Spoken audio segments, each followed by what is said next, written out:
and a party it will be. Okay. Well, welcome again, everyone. Thank you for joining us for another ACG Silicon Valley event. This being an M&A Circle event organized by Craig and Reed Smith, who will be interviewing Mr. Jonas Grossman. Really excited to have Jonas join us again for another SPACS event.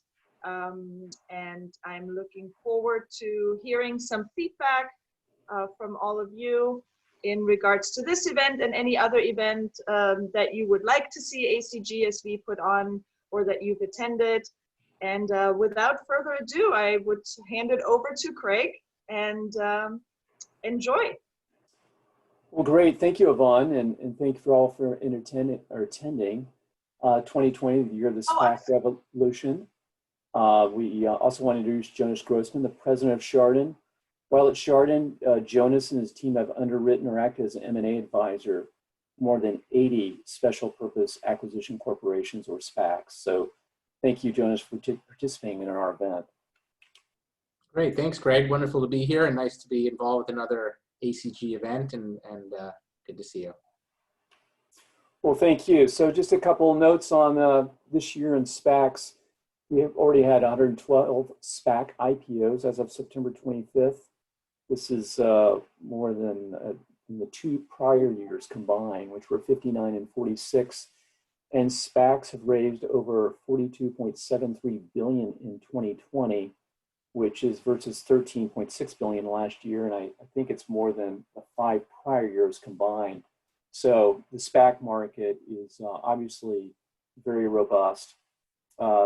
Jonas, you also have underwritten, I think, over 50 SPACs over the last 5 years. I was just curious, what are the reasons for the growth of SPACs in 2020?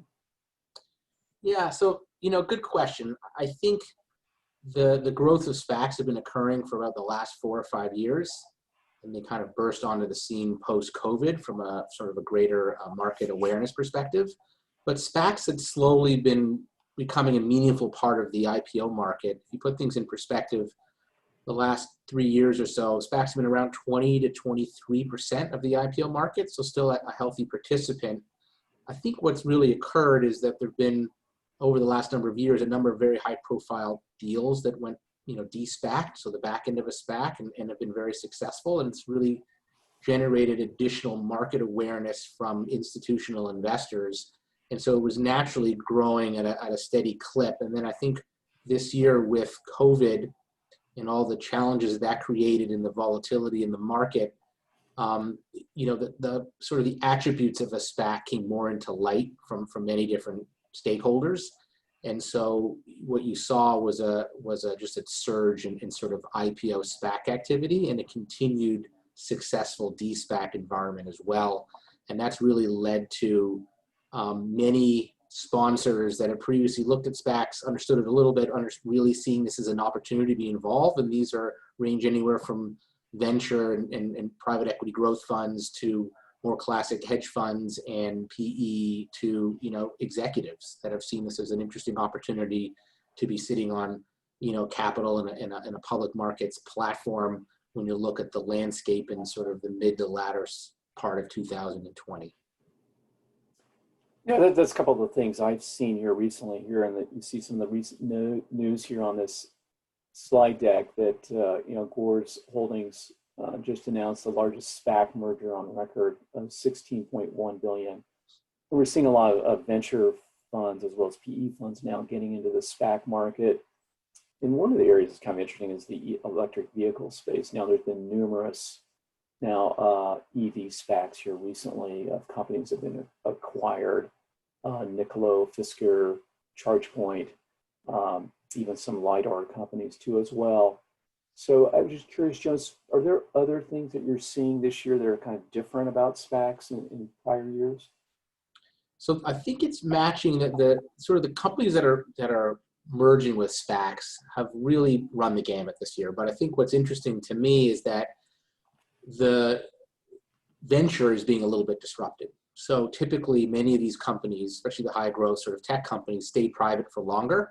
And what you're seeing now is that there's an appetite in the public markets to be involved with earlier stage companies in the tech space and elsewhere. And so you see that in the EV space, as you aptly pointed out, and in other areas as well. And so you're seeing an interesting divergence or an opportunity for some of these growing private companies where the typical IPO process was a bit cumbersome and risky, being able to get to market in a new, innovative way with access to real public market appetite. And that's sort of, I think, what's driven the last sort of 3 or 4 months of transactions. And you see that played out very well in the EV space, where there's great public market appetite to back earlier stage companies that have a grand vision and have more of a venture classic private company makeup than you do the traditional automakers.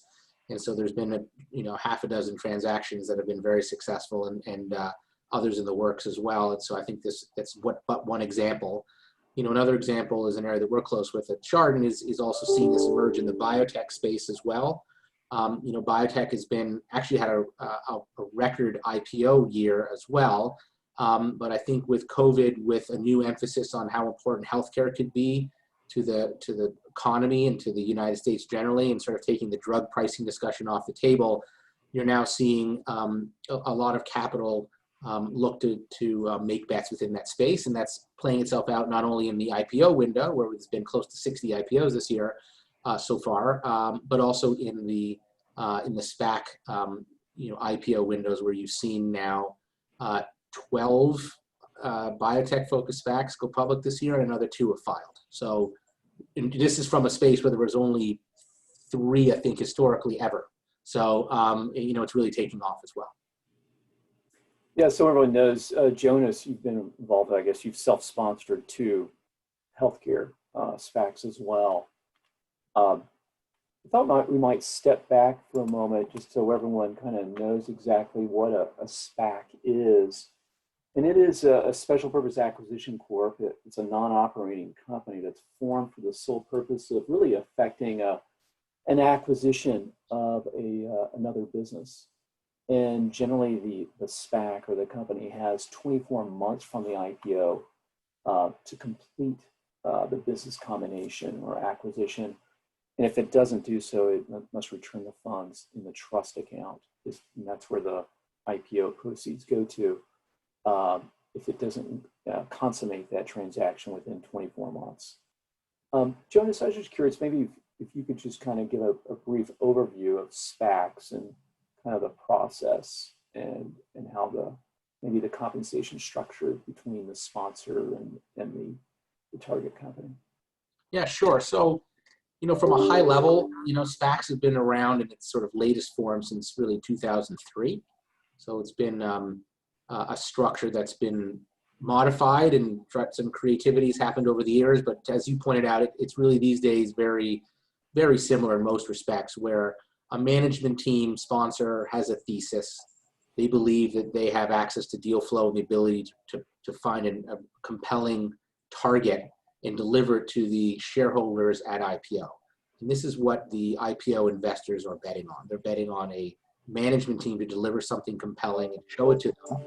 And they have the ability to raise money like a traditional IPO and put in, and it trades as a unit. But then it's incumbent upon the management team and sponsor to bring them a compelling deal, which means exciting, public company ready, at a discount to some of where its peers are, and sort of capture the imagination of not only investors in the SPAC IPO, but potentially new investors. And what makes it interesting is that the investors that come in on the IPO have the right at any time to sell their shares, and have the right also to meet with management, review the proxy or S4 as the case may be, and make a decision of whether they want to stay into this business combination. And it's a very safe structure. So 100% of the money that's raised at the IPO sits in a trust account, earning some de minimis interest these days. And investors that come in on the IPO can decide whether they want to stay in through the business combination. And if they don't, they can get their money back plus interest and actually keep their warrant. And so it's a very interesting risk reward for folks within the IPO. And I think that's what's driven sort of this large appetite for not only institutional, but some retail investors to participate on the SPAC IPO, because it is a relatively extremely low risk way of getting a look at what could be an interesting transaction. So that's kind of what's driving it from an investor participation perspective. From a sponsor perspective, and the reason there's been a lot of interest here is that sponsors are putting up risk capital. This risk capital goes to pay the underwriters and the advisors and the vendors along the way, and to fund working capital, and to make sure that investors that participate in the IPO have 100% of that money in a trust account. They have, as you mentioned, 24 months to find a business combination. To the extent they can't find something that's interesting, they risk losing all of their capital.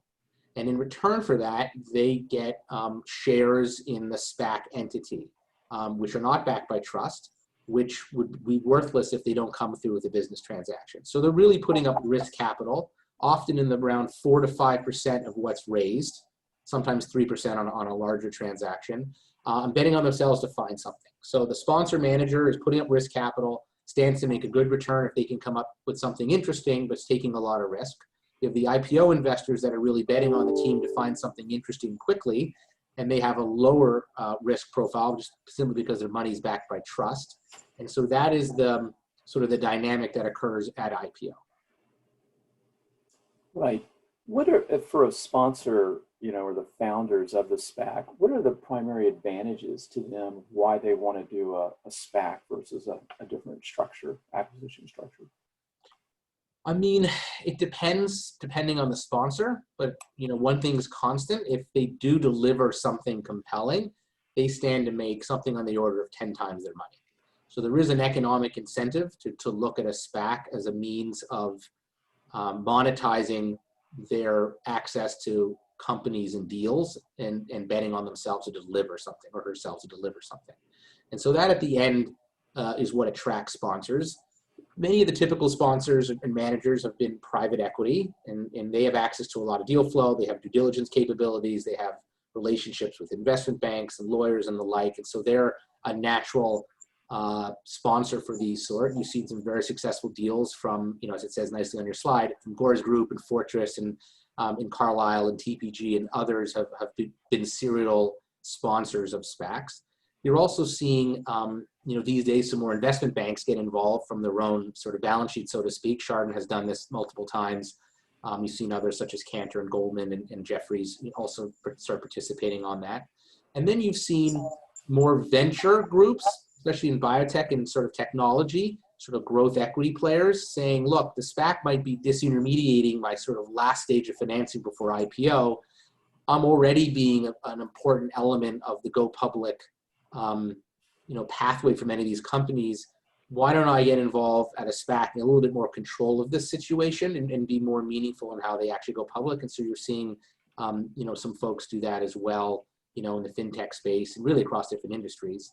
And then finally, last but certainly not least, is you're seeing, you know, executives, you know, folks that have been successful within industries, thinking that, look, I have an opportunity here to mine my network, to put together a transaction, to build a team, partner with others, and try to also come up with something that could be very successful. And you've seen that now occur, you know, across the different industry groups, and it's become a meaningful part of sort of the sponsor, you know, the sponsor teams. Yeah, you see that from the slide deck. I kind of put the advantages of SPACs to each side. You know, for the target companies, obviously you can give us more detail on this, but I think there's a perception, at least from a lot of entrepreneurs or management teams of targets, that it's just a faster, simpler, even maybe less expensive way to a traditional IPO and get access to public markets. Can you expand on that, or just as if you're a target company, as to why you want to be acquired by a SPAC? Yeah, I mean, look, end of the day, if you're a target company, the SPAC is still a go public transaction. So the elements that make for a successful IPO traditionally make for a successful SPAC. And that is, you know, a company that's of scale to be public. It has a management team that can articulate the story, has internal, you know, audit and compliance and other elements that are necessary to be a public company, has potentially institutional shareholders. But when they look at why do a SPAC versus a traditional IPO, you know, traditional IPO has some cumbersome elements to it. And, you know, one of it being that there's a lot of expense paid up front. There's, you know, SEC regulated quiet periods and communications. There's, you know, really the roadshow that dictates how well the success of the IPO will be is done in a very public fashion. And it's done over typically a couple of week timeline. And if there's some volatility in the markets, that could have grave impact for how it gets priced. And so it is a risky transaction for private companies, right? The SPAC, alleviates some of that. So in the SPAC, you have a manager and sponsor in the SPAC itself. So they're going to be a partner for the target company. They're aligned on trying to make for a successful outcome. There's the ability to target investors confidentially, build a book of demand that's legally binding, either through a pipe or otherwise, that the target company has visibility into, not only who the investors are, but for how much and at what valuation, and then assess whether this is worth executing a merger agreement and kind of publicly announcing the transaction. So they get a lot of visibility into the order book before going down the pathway. Well, an IPO, that order book really comes together at the finish line. I think that's an important element. I mean, the other one is the speed. You can go more quickly through a SPAC than you would with a traditional IPO. It can be as quick as 3 or 4 months sometimes, something around 4 months from beginning to end, but really building your book on the early part of that. There's the ability to scale costs. So not with an IPO, you're essentially, your spend is quite significant up front through the audit and the prospectus and all of the diligence materials, and your outcome is at the end of the process. While in a SPAC, it's bifurcated. So you get a good sense of where investor interest is before having potentially to scale up all of your legal and other expenses along the way. And I think that's attractive for some target companies. You also have the ability to be creative. So often, a way I think about a SPAC, it's a blank check to try to solve stakeholder desires from a private company. And so that, it's, once again, it's an M&A transaction. You can be quite creative. IPOs are pretty much done by convention. And so you're able to do equity rollovers, you have participation, you can pay out certain investors, you can create earn-out structures, you can pay cash consideration to some and shares to others. And there are interesting ways to try to solve problems that you could get through a SPAC that you may not otherwise get through a traditional IPO. And I think also importantly is the S1 in an IPO is really to protect the underwriter from getting sued. The proxy is a much more flexible document. It's still there to relay all the details of the transaction so investors can make informed decisions, but you can include financial projections, you can include some other things that you wouldn't normally do in a typical IPO. And so those are the various ingredients that might be relevant for a target company, which is why more and more they're looking at a SPAC as a potential pathway to go public, versus more traditional. I often have tech companies come in and management teams approach me with this question or asking me, what can I do to make my company more attractive to a SPAC, or what makes a target company attractive for a sponsor of a SPAC to acquire that target company? I mean, that's a good question. I think you have to put yourself in the mindset of the SPAC management team. So once they go public with their SPAC, they put up a lot of risk capital, and they have, I like to call it a fuse that's been lit. They have 24 months or so to try to pull together a transaction. And to be honest, if you wait near the end of the transaction, they're likely to lose a lot of their consideration in negotiations. So they're really looking at doing something in the first 6 to 12 months if they can. And so making the company as easy to understand from the sponsor and management team's perspective is a big win. And that means being articulate the message, have investor decks that are concise, having a good sense of a management and or board of advisors that could be relevant for a public company, having conversations with legal that have done this before and can advise them throughout the transaction. These are all things that make it an easier decision for the sponsor and management team to go with one company versus another. It's helpful if that company is matched up well with a SPAC. Many SPACs have different areas of interest and expertise. So if you're outside of their area of expertise, the bar is probably going to be a bit higher for them to move forward with you. Also engaging with potentially with bankers to understand, am I wasting my time with this team? In other words, do they have 3 or 4 other targets already looking at it, and I'm kind of coming to them and they're really trying to use me as a backup plan, that would be one that you want to avoid. So getting some real insights potentially on where they could be is also helpful. These are kind of the elements you should think about if you're a CEO or a board or manager of a target company, on how you can make yourself more attractive. I mean, I would also add, I guess, that they're also looking for where are the public comparables. If you're a company that matches up well with them and you've got a similar growth profile and you've seen some other IPOs over recent years and sort of like-sized or ilk companies, you might be a good match as well. And so those are all different elements to think about. Now, one of the things I typically, and I think it's almost in every SPAC, is the sponsors arranging capital, outside of the IPO proceeds, whether it's through a PIPE or a private investment in a public entity or a credit facility with a bank. I just want to maybe talk a little bit about that. One of the questions from the group was, how frequently is leverage used in the business combination? I think it's quite frequent, but I'm curious to hear your thoughts on that. It varies dramatically across industry group, obviously. It's very common. So, a cash flowing business that wants to put some leverage into a transaction with an equity check is a very pursued strategy. It does add an extra element of trying to pull together a debt facility, but it is a very powerful tool to be used just to create enough, capital for the overall transaction. So that definitely, does occur. Yeah. Another question from the group is whether the valuations, how differently they are for a SPAC versus from a PE fund. I would think they would be quite similar as far as the, purchase price multiples, but I'm just curious if your thoughts on that.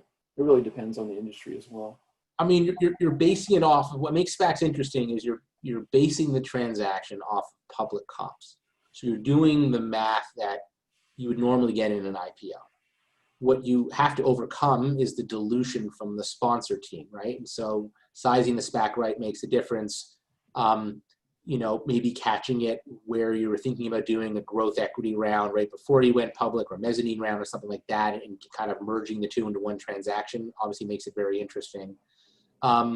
That's kind of how to think about it. From a pure private equity investment, if you're looking at taking in private capital, it's usually significantly at a lower valuation because that's the business that they're in. It's typically on a lower valuation perspective, and they're looking at when this could go public and how to grow there, and they're very valuation sensitive. So it is more of a you're going to get similar valuations than you would get in the public markets. You're going to get a discount like all IPOs do from the comps. That's just the natural course, just because you haven't proven yourself out as a public company. But it should be higher and less dilutive than you would get on a typical private equity. All right, well, thank you. Yeah. One thing to point out is that even if you investor invests in a SPAC, the investors have a right to approve the deal, or veto the deal or not. Typically, I think that it's almost always approved, just because the investors also have a right of redemption as well. So that's really kind of, I think, the bigger issue for the investors, in the SPAC initially. I guess, are there any other kind of downside risks or challenges for a SPAC or to consider? I mean, obviously, if you invest in a SPAC, there's no guarantee of an M&A transaction. There's a 24-month window typically to make an acquisition. I mean, so look, there's some deal risk. In other words, if you're progressing with a SPAC team and they do find something else, do they abort midstream and try to go and do it a different transaction? I think that's a lower risk, but it is one that you could negotiate around with your LOI or otherwise. The risk of voting the transaction down is very low because the investors on the IPO typically own warrants. And so they actually want to see a transaction come through so that they have some value from the warrants, even if they don't want to stay in. And Craig, what you mentioned is the redemption is the biggest variable that target companies want to understand. Just because you have a SPAC with X amount of millions in trust, which of these funds are going to stay through the business combination? And sort of the way to get clarity around that is what we talked about, which was the confidential marketing. So you could do a side-by-side PIPE where you essentially lock in PIPE investors. So some of the long-only mutual funds, some of the relevant hedge funds within the space that you're at will commit and are participating quite actively now in pipes that are incremental capital to what's in the SPAC, and that can de-risk, the transaction from a minimum cash threshold.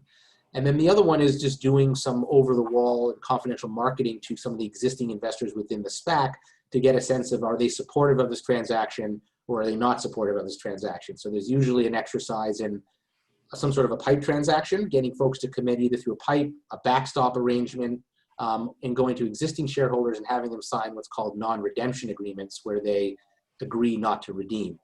And then the target and the SPAC will have a very good sense through their confidential marketing of how well it's going and what's the likelihood that they will get all of the capital that's required or some sort of minimum threshold. And then, that really de-risks the transaction. Once the merge agreement's signed, as long as there aren't any major closing conditions that haven't been met, it's almost guaranteed to go through. So once you sign that merge agreement, it's likely to happen. Right now, a question from our group. Are SPAC investors initially, are they institutional or retail investors? The vast majority are institutional investors. They fall in a couple of buckets. You have hedge funds. So there's a huge universe now of funds that have built SPAC books where they're looking to invest broadly across the SPAC space and play within that. And so there's a big hedge fund community there. You're seeing insurance companies participate because it's a means to get an excess return with U.S. Treasury risk. So they're buying these SPACs. These SPACs are backed by short-term U.S. Treasuries. They can get a juiced yield because they have a warrant instrument as well. And so with a little bit of leverage, it's a way for them to manage their cash book, which is important. And then you're also getting some family offices, some of them of significant scale, that are participating within this. More rare, but from time to time, you do get the long-only funds participate at the SPAC, but more often than not, they're participating at the de-SPAC, where they see this as a really compelling way to get meaningful positions and help drive pricing on what otherwise would have been a normal IPO where they might get cut back dramatically. And so you're seeing Capri and Fidelity and BlackRock and Wellington and the like, participate on these de-SPACs, often for significant checks. And so that's just kind of involved in sort of the later stages. Yeah, the de-SPAC process, everyone, is really the process of when the SPAC makes the acquisition.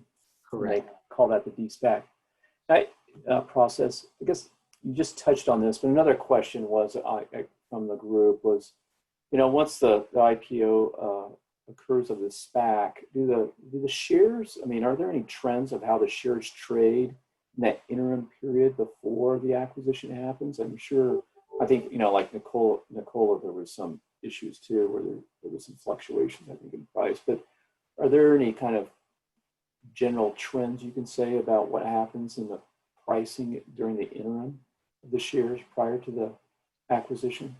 Yeah, look, it's at the end of the day, what's interesting about a SPAC is you can score keep on how it's going by seeing the volume and price action. So if you think about it, investors that bought in on the IPO, they're unlikely, if not never, going to redeem for their money from trust if the shares are trading higher than it, because they would be more economic for them to sell their shares to another investor. And so if you look at SPACs that have performed well, they're typically traded with volume. This is in the common shares at a premium to where the SPAC trust is. So if there's $10 a share in trust and you're trading at $11, $12, $13, the investors that are buying those shares are long-term holders, and the investors that are selling it are ones that didn't like the transaction or wanted to make a trade. And so from a scorekeeping perspective, you can see how a transaction is done by looking at the announcement around the pipe and seeing how the trading is going within the SPAC between the merger announcement and the business combination close, which could be a 2.5 month timeline as it goes to the SEC. So there's a lot of price discovery along that way. And so that's, sort of one thing. And another trend that's important is the redemptions, right? Not every SPAC gets 0 redemptions. Sometimes some investors will redeem out. And if there's a certain amount in trusts, you might get a little bit less than that or a lot less than that, depending on the situation. to the extent there's less than 30% redemptions, SPACs outperform IPOs.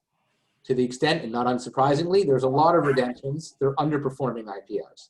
And so that is an indicator, if there's a lot of redemptions, that the story wasn't particularly strong or it was mispriced. And you're seeing that from redemptions and lack of new investors coming in on that. And so those are some of the ways to kind of score keep. You know, and there's lots of different various strategies around trading I could get into, but maybe for another time. I mean, inherently, you know, SPACs have some more risks than IPOs, obviously, since you don't necessarily know who the target's going to be. I mean, when these institutional investors invest in the SPAC, but obviously there's a lot of potential for upside as well. Now, I guess also for underwriters of an IPO, I guess inherently because of the disclosures and issues with that, there can be, maybe there perhaps could be perceived to be more litigation risk as well, maybe than a SPAC. Does that sound, I mean, would you agree with that, or what are your thoughts on it? I mean, yeah. So look, on an underwritten transaction, on an IPO, the gatekeeper is the bank. And so the bank is incentivized to do the right diligence and price a transaction that trades well and not launch something that isn't going to work, right? And so because the larger banks that do the majority of these IPOs have a brand that they want to protect, and they have, you know, self-interest around that. And that's a good mechanism for screening out companies. You know, when it comes to a SPAC, there are still good mechanisms, but you should be aware of it, right? So the SPAC sponsor is very motivated to try to get transaction done. That being said, you have to have a fulsome disclosure document that goes through SEC review. So definitely read the risk factors and try to understand the risk of this like you would with any IPO as well. The other sort of indicator is that it does go through institutional you know, due diligence. So to the extent the SPAC has you know, very few redemptions, it means a lot of institutions have done work, they've done their own diligence, and this is a company that they want to participate in. And so companies with low redemptions perform well because a lot of the institutions have done work. So to the extent there's one with very high redemptions, you have to question how it's going to trade afterwards, and you have to question, did it pass the scrutiny from a valuation or otherwise perspective from the institutional investor community? And that's, you know, a similar exercise goes in through an IPO, so it does have some similarities. From a lawsuit perspective, you're now starting to see more of them, these sort of disclosure-based lawsuits, but they're more of a nuisance than anything else. It's very difficult to argue that investors are losing money since they're backed by trust. They have a document that they can review, and they have the ability to get their money back plus interest and keep the warrant. So the damages are hard to prove. It's more of a disclosure lawsuit, and there's a sort of on the smaller scale. So you're not seeing too much of that happen in the SPAC world. Yeah, I mean, one of the things I like about the SPAC is just the flexibility of the SPAC to structure it, and also the structure of the ultimate M&A transaction. Obviously gives them a lot of flexibility, and they want to do some type of deferred consideration, or for an equity roller where the management team maybe continues to roll their equity into the SPAC. Are there any other kind of main advantages and flexibility of a SPAC that you think would be helpful for people to know about? I mean, it's a blank check, so you can get as creative and complicated as you'd like, or as simple as you'd like. We like to negotiate a bargain whereby, from a target company's perspective, if they really feel comfortable on their ability to execute on their business plan, that you allow them to share on the, you know, upside from executing on that, and hence you get sort of earn-out shares. You're also looking to create a transaction that is, you know, fairly priced within the market at the outset, so it attracts third-party capital. And so there's usually a good balance between an attractive or fair initial price and some earn-outs. You know, you can use a SPAC to merge two companies at once and try to do a three-way transaction. You've seen those. They get more complicated with each, probably by a multiple of 10 with each additional company that you bring in, but you can do that as well. So it is flexible. We just worked on a SPAC, a lifestyle acquisition, which announced this morning, where we were an underwriter and part of the sponsor, where we pulled an asset in the life sciences space. We pulled an asset out of Bayer and brought in a management team and effectively did a Series A through a SPAC, and was backed by a lot of the leading healthcare institutions. And that's had a good result here on the first day of trading as a creative sort of instrument. I mean, some of our shard and sponsored SPACs from years ago involved multiple targets at one go, and kind of figuring out how to do a bridge financing, pull in two parties and merge together. So you can get very creative with them. Absolutely. You can do, there's, tax efficiencies that you can bake into this transaction between the various parties. A lot of thought can be put into how to use the SPAC as an efficient means to kind of pull together a more complicated transaction. And you might not do any of that in a traditional IPO. Right. I mean, once the SPAC, enters into the definitive acquisition agreement, it has to do a proxy statement and include obviously audited financials. And typically that process, I believe, takes about 3 to 4 months in order to complete, to get the approval.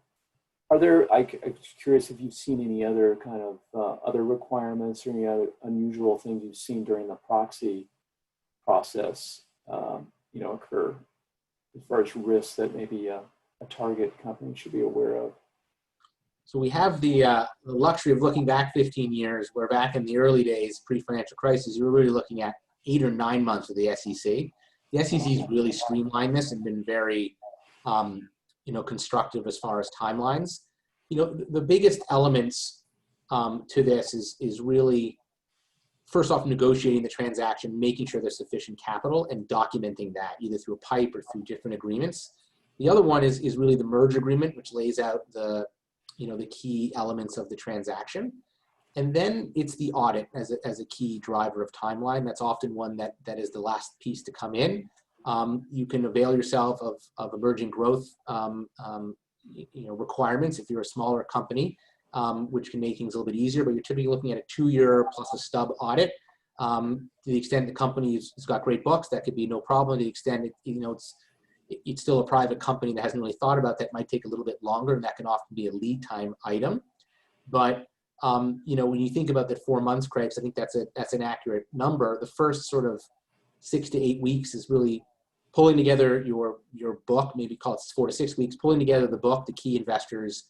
This is after you sign your LOI, getting your audits up and running. And then once you've filed your proxy, it's usually 2 to 2.5 months, and it's been pretty streamlined these days. You often don't see it change too much if you're organized and coordinated. But the audit is always the sleeper. And, there's been a lot of talk about the Pershing Square of SPAC because they had some kind of unique consideration. The typical common stock or 20% that they would receive as a sponsor, that was forgone by them. And instead, they just received warrants at the fair market value. I haven't seen any other SPACs with any kind of unusual, really like this type of consideration or equity structure for the sponsor. Do you see any changes in the typical sponsor compensation of getting, the 20% common plus warrants upside? Do you see anything else or deviation from that right now? So I think there are a few. So some have taken a smaller sponsor promote or tie their promote to, share price appreciations. Often you see the initial 20% from the sponsor occur at IPO, and then those concessions occur during negotiations with the private company. And so at the end of the day, just because the sponsor starts with 20% of the shares or otherwise, they may end up with something a little less or significantly less. That really depends on each individual situation. The Pershing Square one was interesting. They took their consideration on warrants, and I'll argue that's, while you're not getting common shares, your warrants are very valuable on a close of a business combination, and you're very levered to the upside. And so it can be significantly dilutive. Also, if you look at it from a sort of the, if shares go to 15, 20, and then some. But you are seeing people try to think creative around that as the SPACs are now competing with, 5, 10, 15, $20 billion companies that have every pathway available to them. Dilution does matter in some industries more than others.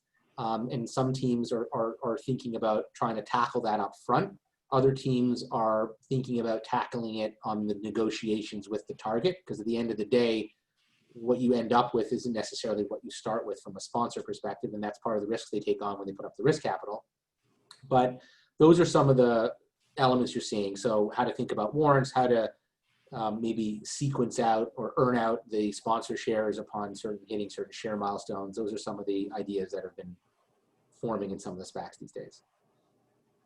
Now, as we previously discussed, the life science area has been a great interest of SPACs, and now recently the EVs. I mean, there's probably been at least 7 or 8 electrical vehicle companies or something related to that, like LiDAR type companies acquired by SPACs. Are there any other areas I'm curious in the future that you see? Obviously, a lot of people are talking about different technology targets for SPACs, but are there any specific sectors that you think in the future will be of interest that'll evolve here in the near term? Yeah, I mean, I think over the last decade plus, there's been a lot of interest in high growth areas. So that means it's biotech is innovation and high growth, technology is innovation and high growth, EV falling squarely into that. So there's been if you look at sort of the breakdown of SPACs, there's been a large component that are focused on TMT and healthcare. Those are large components of the S&P as well, right? So that makes sense. Fintech has been an area where there's been a lot of interest, and a lot of SPACs recently have gone out and there's some successes. So that's once again an innovative part of the economy as well. You've also seen, I guess, to counter that, is you've seen a lot of consumer goods companies take advantage of the SPAC. You've seen, some folks go out and raise money for an energy plays and try to time buying assets in into the U.S. or international energy markets. And recently, you've seen a lot of SPACs come out with a focus on green infrastructure and other areas like that. Once again, innovation, which I find quite interesting from a bank that focuses on disruption and innovation. It's just nice to see that SPACs are focused on these areas. And there's been a number with an ESG focus as well, trying to do good through that SPAC. Innovatively, we've seen some that have offered up sponsor shares to charities and things like that as well, which I think is a great thing. And so those are some of the areas. So what you touched upon, I think healthcare and technology broadly, EV, fintech, sort of green technology and energy, those are interesting areas. We think health technologies are also an area of great interest. We've seen a handful focused there as well. Yeah, I mean, I've also thought a lot of kind of technology areas that are very capital intensive might be, good targets. And I've always envisioned maybe the sustainability, formerly called clean tech. Some of those spaces or sectors might be, attractive in the future for SPACs. No, I agree. I think those are very interesting areas. It's got good appetite right now from the public markets, which I think is great. I'm just curious because you've done so many SPACs, either as an underwriter or as an advisor. What type of things have you come across that maybe be red flags? When a SPAC's looking at a target that a target should think about. Make sure we don't do this or that. Some things that might be problem. I find that from a lot of companies that really are trying to position themselves, for an IPO or a SPAC, and they're continuously trying to self-examine themselves. So, look, I think, target companies that start thinking about SPACs, they look at the promote and they think that that's a place where I can, get a cut or cut it down and reduce it. And so they end up focusing on SPACs near the end of their life. These SPAC teams are a little bit more desperate. And so they think they can cut a stronger deal. But I would just caution that when that happens, these teams, everyone could collectively skip some of the diligence and or other steps that you would want to see.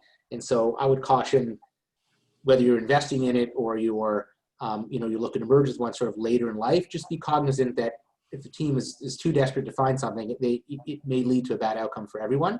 So that's one thing I would kind of say. Obviously, the quality of the SPAC team, the match with your industry, the advisors around the transaction, the auditors around the transaction, these are all important because they all have reputations and skills involved, and they're involved in part of the due diligence process. So keep an eye on that. If it's a deal that has zero cash out of the transaction with some auditors you've never heard of and maybe no advisors, and it got done in the 11th hour, you want to take a second look at that potentially. That being said, there have been some great deals done in the 11th hour, so I don't want to make hard and fast rules, but those are some of the yellow flags that we look at. Yes, one question from the audience is that I believe recently there was a cannabis SPAC that was announced. I guess the big problem with that, because of federal prohibition on cannabis, is that if it was registered with U.S. stock exchange, whether it was the NASDAQ or New York Stock Exchange, but technically we'd have to deregister, at the time or prior to the acquisition, and then register at the Canadian exchange. Have you seen anything like that before, or in the cannabis area?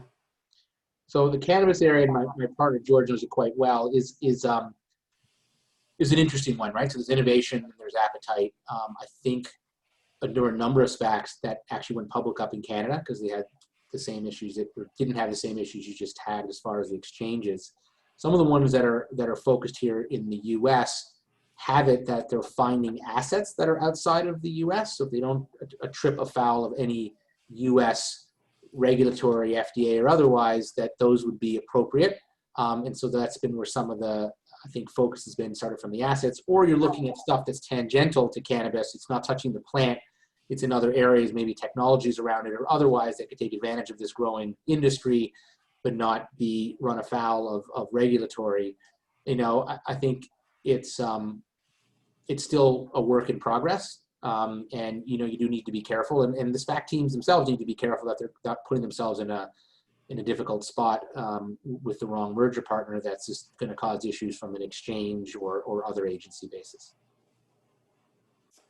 Right. We have another question from our audience. I think we already touched on it, and I guess their first question was whether a SPAC is required to do only one acquisition. And as you were pointing out, you could do multiple acquisitions, and even I think a lot of private equity funds who sponsor SPACs, they look at similar to their primary structure where they acquire a platform, company, target, and then they may, get some additional funds, whether it's from a PIPE or a credit facility, or then they'll add some add-on or tuck-in acquisitions as well.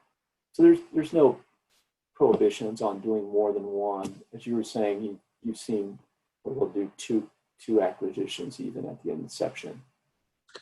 Yeah, no, that's exactly right, Craig. There's no prohibitions. You can do as many as you'd like.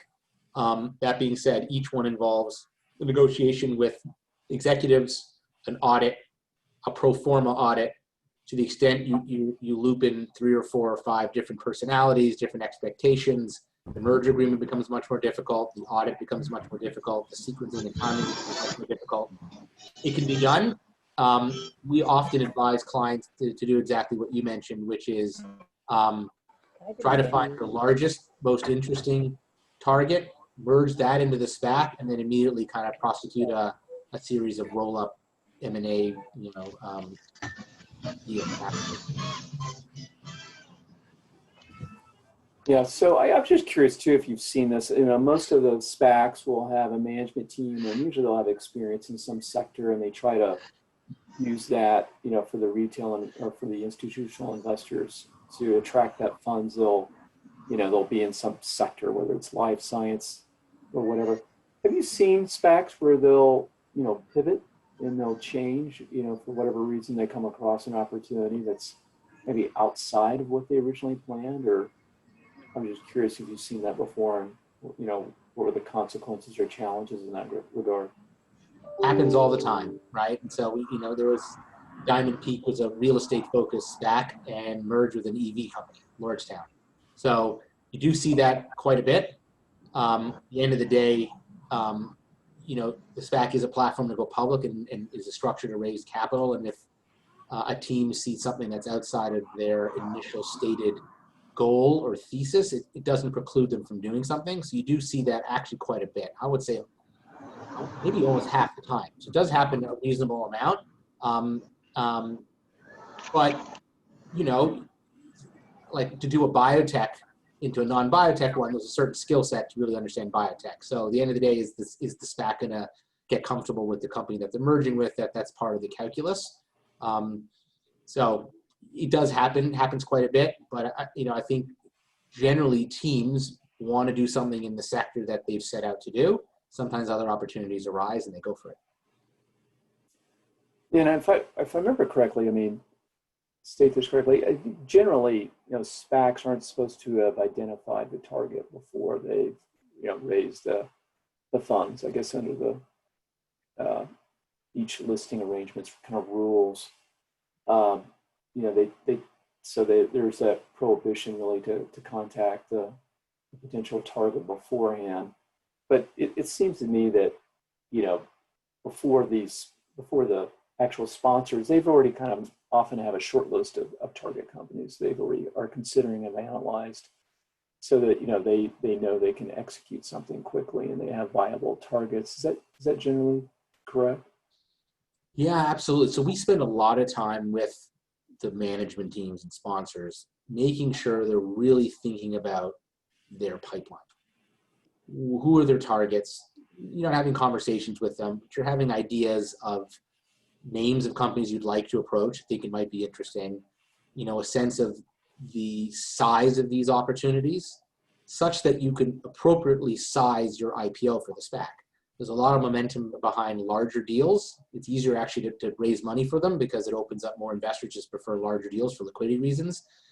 There's a momentum behind underwriting fees and sponsor shares that create sort of larger transactions. But we always tell folks is put the brakes on, think about your actual opportunity set and size the SPAC appropriately. And so most groups hopefully have a short list of 10 or 20 names that they want to go out with on the first wave and have sort of a broader sort of thesis of how they're going to go about, finding targets and convincing them to go down the SPAC route. But to your question, you can't have any conversations of any substance around your SPAC and trying to do a transaction. That just isn't appropriate. All right, we've got a few minutes left. If anyone else has any questions, if you just want to submit them through the chat log, and then we can ask Jonas. I guess one kind of closing question I have is, which kind of if you were to look into the future, what do you think for next year, and how do you see the SPAC market and how it's evolving, if there are any changes in the SPAC market as well? I think it's in high velocity mode. I think there's going to be too many of them over the course of the next year and a half. I just think that when we have the next sort of disruption in the capital markets, it may be challenging for all of them to find suitable targets, especially because they're quite large. And so I'm very bullish about the prospects for the next 6, 12, 18 months. I think there's going to be, like any market, a pause where people are going to have to do a gut check about, are these really all working with transactions, right? It's quite a bit of capital. If you've raised 47 billion or 42 and you're going to 50, 60 billion, that means you're finding targets of 300 or 400 billion in size, and that's a lot to digest in the market. But I think they're here to stay. Like, they've been around for 17 odd years or so, but they've really captured the imagination. And I think that I'm very constructive about the medium and long-term future as well. So I think there's going to be ups and downs like in any markets, but I think they're really an interesting tool that folks are really starting to understand from an investor, sponsor, and target perspective. And so really feeling good about the future for the SPAC space in general. Yeah, I mean, I think there's a lot of factors out there here in 2020 that contributed to the SPAC market. There's been a lot of dislocation in capital markets, and I think every time there's a recession or some economic issues in the market, it creates new opportunities and new kind of deal structures and ideas come across, and I think that's part of the SPAC market. Also, I just think there's so much private equity money that's out there, and so much searching for growth prospects for that capital out there, that they're going to continue to use this process. And it's also a way for maybe PE funds to collaborate and do larger and larger deals, and also get outside some of the diversification requirements that are in limits that are in the limited partnership agreements of private equity funds. So it's a way for them to do larger transactions and generate more returns as well, and then also just create a serial structure for this as well. But I agree with you. I think there's going to be so much competition right now with the number of SPAC sponsors out there and SPAC companies that it's going to be more challenging. I think you're going to have to see more specialized sponsors that have more experience and knowledge and expertise within a sector, and also attract better management team members for the sponsor, to attract those better targets. And quite frankly, quite large number of, tech unicorns out there who have forgone, in order to grow and forgone the IPO markets. It really has created a great large marketplace of quality targets for SPACs as well. Yeah, no, I agree with all of those comments. I think it's going to be interesting. And look, I think some sponsors will realize it's a lot harder than it seems to find something and do it well. It's going to be competitive, and markets are going to be volatile, and some of them will, exit stage left, and others will become serial sponsors because they figured it out. But I think it does unlock a lot of interesting private companies that have just thought the IPO process was too hard, and now you have someone coming to you saying, I'm going to make it really easy for you. And that starts to get really interesting and can bring in significant amounts of capital and really drive businesses. And that's why you've seen a lot of focus on these high growth, high capital need industries. And so exciting to see how this plays out. Well, I think we're at the close of our hour. I want to thank Jonas. This has been a wonderful discussion and get more insight on SPACs. I also want to thank our M&A Circle and all the attendees, as well as the ACG Silicon Valley and Yvonne and Carol as well for putting this together. Thank you, everyone. And unless you have any closing remarks, I think it's a wrap for our ACG M&A Circle on SPACs. But thank you, everyone. Thank you all. It was a pleasure, as always, ACG. Nice to speak to you again, Craig, and thank you very much. Thank you. Excellent. Thanks, everyone. Thank you, Craig. All right. Thank you. Thanks, Craig.